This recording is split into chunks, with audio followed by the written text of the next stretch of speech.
पति पत्नी का सच्चा प्यार। एक आदमी ने एक बहुत ही खूबसूरत लड़की से शादी की। शादी के बाद दोनों की जिंदगी बहुत प्यार से गुजर रही थी। वह उसे बहुत चाहता था और उसकी खूबसूरती की हमेशा तारीफ किया करता था। लेकिन कुछ महीनों के बाद लड़की चर्मरोग से ग्रसित हो गई और धीरे धीरे उसकी खूबसूरती जाने लगी। खुद को इस तरह देख उसके मन में डर समाने लगा कि यदि वह बदसूरत हो गई तो उसका पति उससे नफरत करने लगेगा और वह उसकी नफरत बर्दाश्त नहीं कर पाएगी। इस बीच एक दिन पति को किसी काम से शहर से बाहर जाना पड़ा। काम खत्म कर जब वह घर वापस लौट रहा था, उसका दुर्घटना हो गया। दुर्घटना में उसने अपनी दोनों आंखें खो दी। लेकिन इसके बावजूद भी उन दोनों की जिंदगी सामान्य तरीके से आगे बढ़ती रही। समय गुजरता रहा और अपने चर्म रोग के कारण लड़की ने अपनी खूबसूरती पूरी तरह गंवा दी।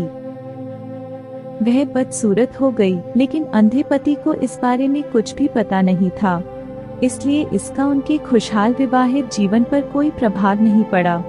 वह उसे उसी तरह प्यार करता रहा। एक दिन उस लड़की की मौत हो गई। पति अब अकेला हो गया था। वह बहुत दुखी था। वह उस शहर को छोड़कर जाना चाहता था।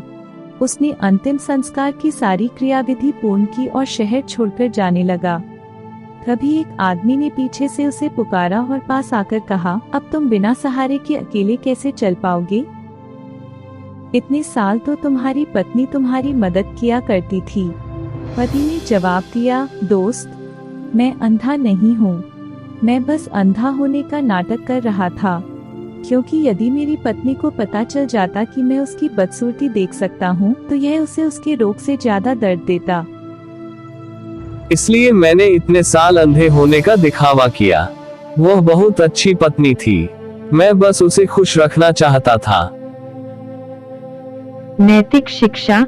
खुश रहने के लिए हमें भी एक दूसरे की कमियों के प्रति आंखें बंद कर लेनी चाहिए और उन कमियों को नजरअंदाज कर देना चाहिए।